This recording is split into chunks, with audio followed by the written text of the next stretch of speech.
This story took place many years ago, and now I figure it might be worth it to share, using a throwaway account for reasons that will shortly be apparent.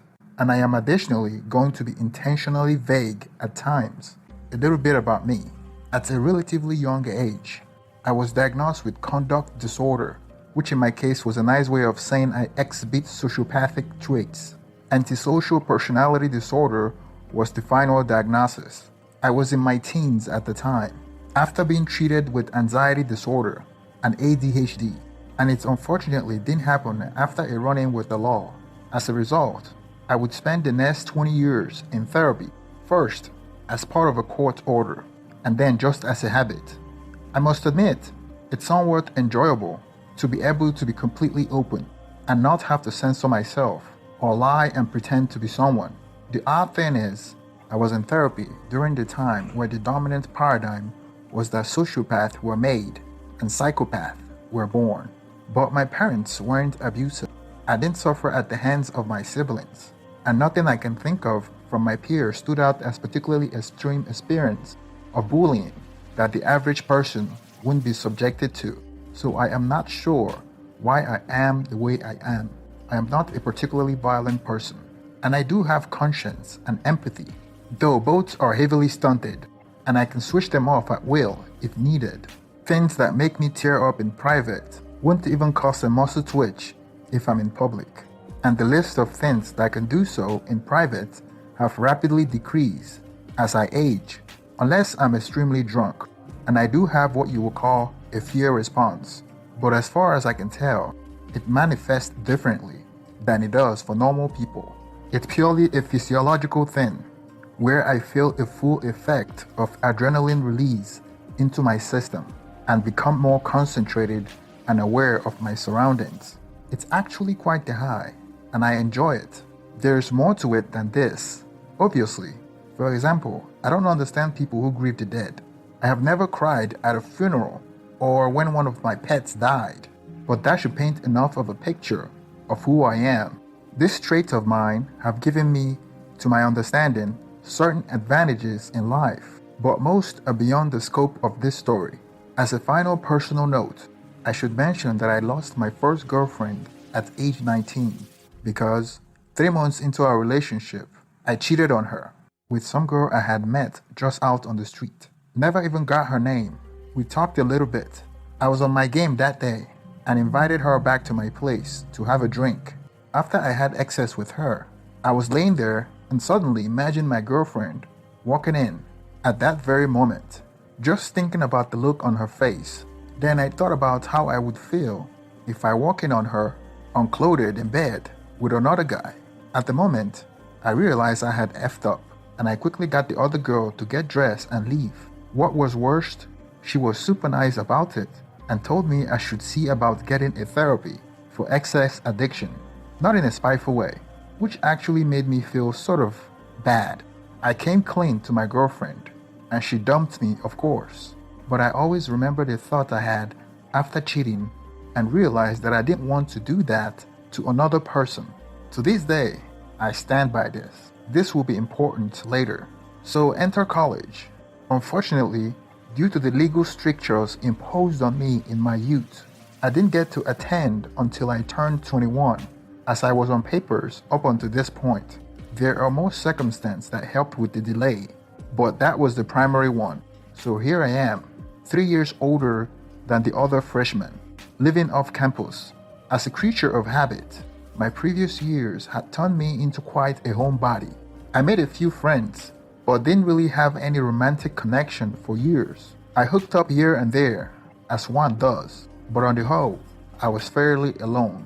Enter my first real serious relationship, a girl I met on Tinder. We will call her Anna. Anna and I met up right after my roommates had moved out of my apartment.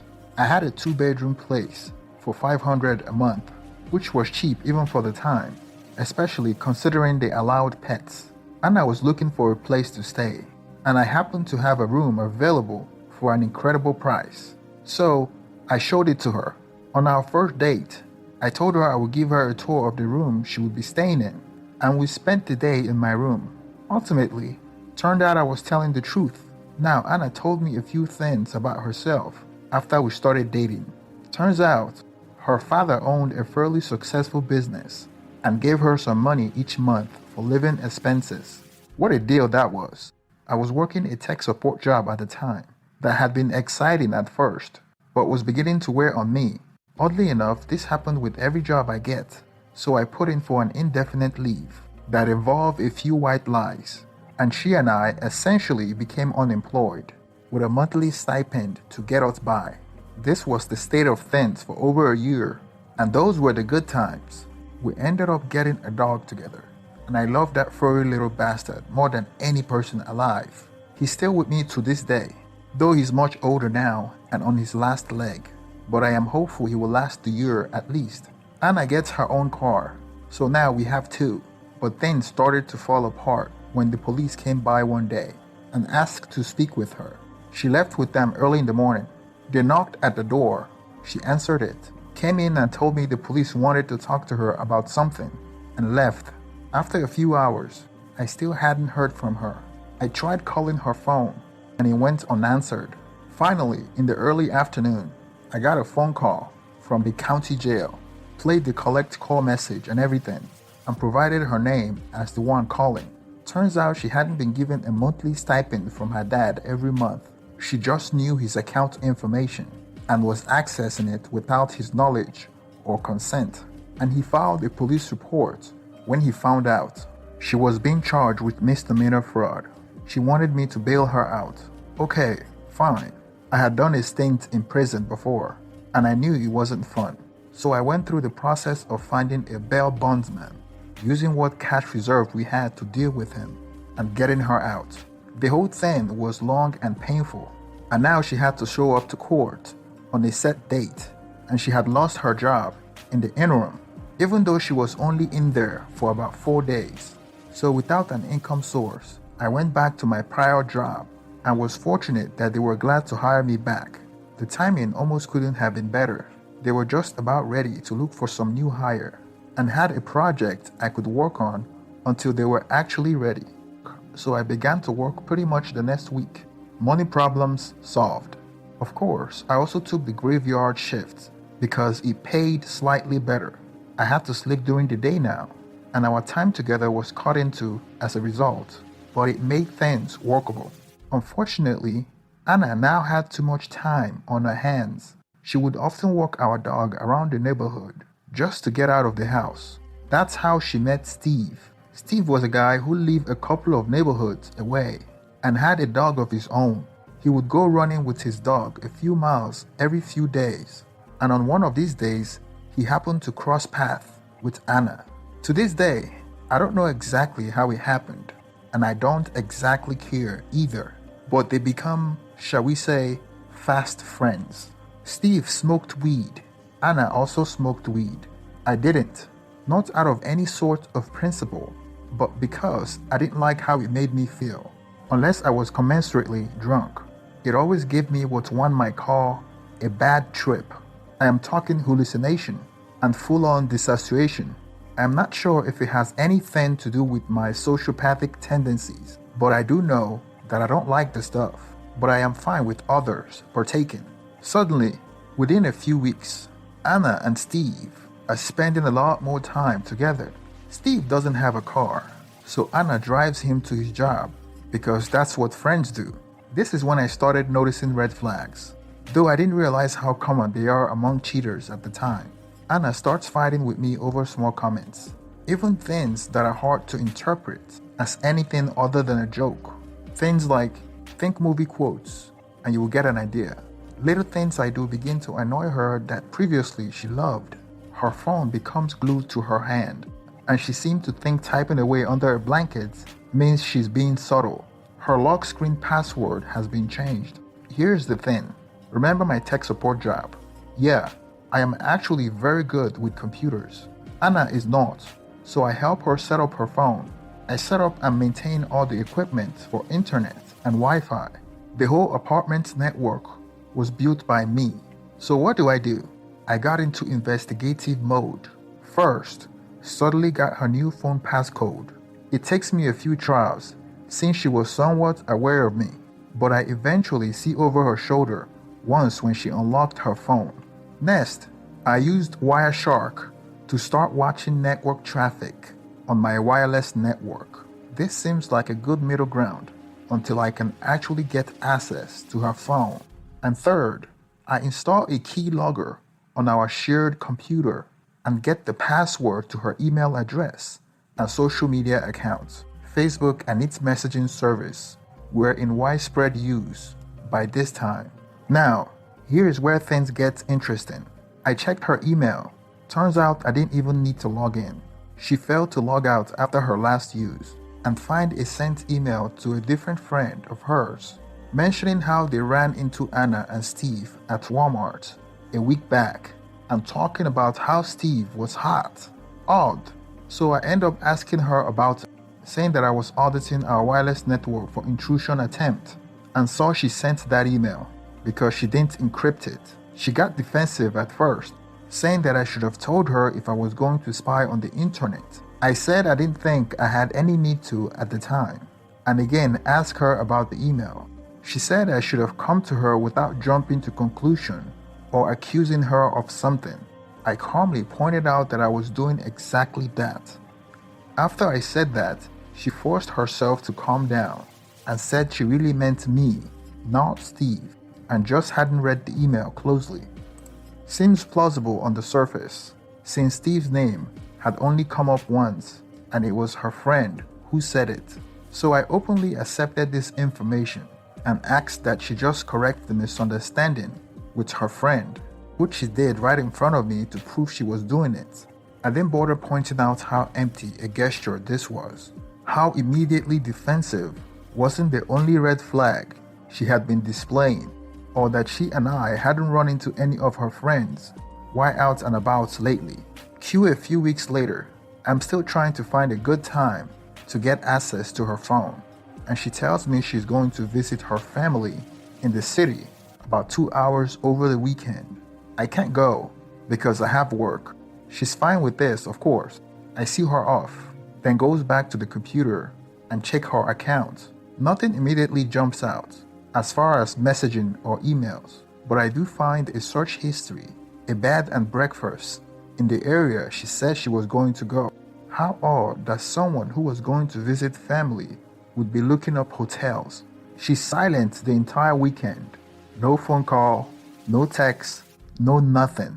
When she came back, she's in tears, saying she's sorry she went off the grid, but her family had her committed over the weekend, saying that they were afraid she would self-delete herself, but she thinks they just wanted to punish her more for stealing money from them.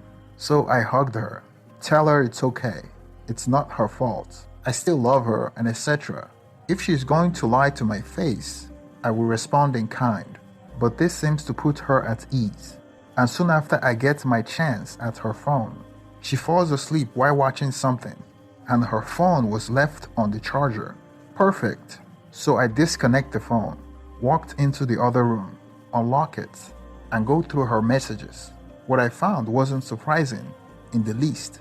She had long text conversation with Steve, saying she loves him, calling him the same pet name she calls me, all that stuff. I scrolled up to the weekend she was committed and carefully going back through the history.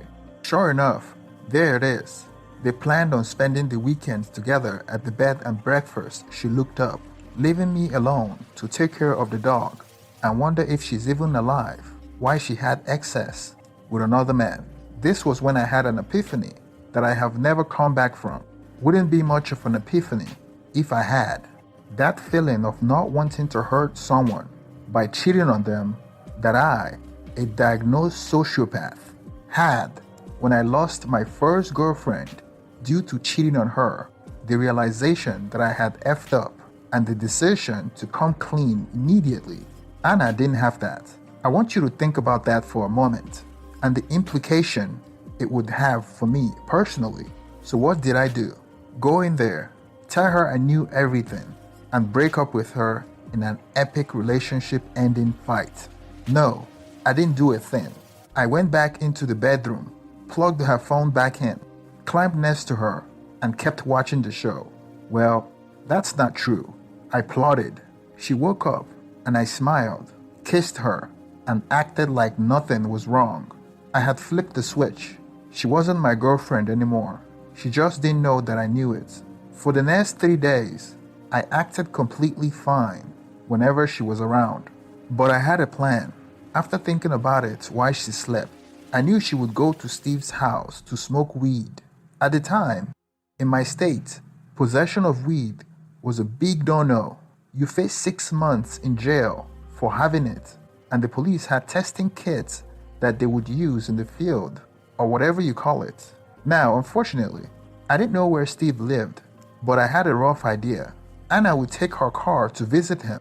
I would wait for her to leave, then take my own car and canvass the area until I found where she was, and by extension, where the two of them were smoking weed. Anna mentioned Steve was in a house, not an apartment, so this seems like a viable way to track her down. Then I would go knock on the neighbors' doors until I would get someone to let me use their phone, call the police, and leave a tip that I had seen someone driving erratically through the neighborhood as if under the influence, then followed them to his address, where I saw them get out to their weird-looking pipe. Now enter the story, Caitlin. Caitlin was my neighbor and a friend, and she helped me get my apartment. Caitlin and I had been flirtatious early on, but she had gotten a boyfriend, and I then started dating Anna. Well, Caitlin was single now, so I had gone over to her place and shared my woe over drinks and mentioned my plan. Having gotten strong evidence of Anna's cheating, Caitlin was somewhat surprised, to say the least. She also smoked and said that while she didn't approve of weed laws, she couldn't really blame me for using them this way to get back at Anna, but she urged me to dump Anna and get it over with because my current living conditions were unhealthy. I didn't really explain to her why it was easy for me, but it did cause me to consider something I had missed. If Anna and Steve both get arrested, who is she going to call? Probably the guy that bailed her out the last time. We can't have that now, can we? Besides, this might be a rare circumstance where I can have my cake and eat it too, and benefits in the end. Why I briefly considered letting her call me and telling me I knew everything then, I would also be paying for the call, which wasn't worth it. I stayed talking to Caitlin when Anna came home. Since we were neighbors, I saw her car drive by my apartment. I decided to take her advice. I went to confront Anna straight away. I have to say, I have never had so much fun dismantling a person. I wish I had known about common cheater refrains before, so I could be better prepared, but I enjoyed it. I told her I knew she was cheating, and she wasn't going to live with me anymore, starting immediately. She denied it at first, but I had evidence. Then she yelled at me that I was crazy, and I screamed back that if I were crazy, she should be glad to get out of the apartment and away from me. She said she loved me and begged me not to throw us away. I said she did that already, and there was nothing for me to throw away. But in spite of everything, she never admitted to cheating. Fine, I didn't really need her to, anyway. So eventually, she storms out. I head back to Caitlin for a bit. We talked, and I asked her what her plans are for the night. She doesn't have any. I mentioned my night is open, but I had to take care of one last thing first. She tried for a moment to talk me out of it, but I say I have my reasons, and promised to grab some hard liquor on my way back. Then I'm all hers for the rest of the night.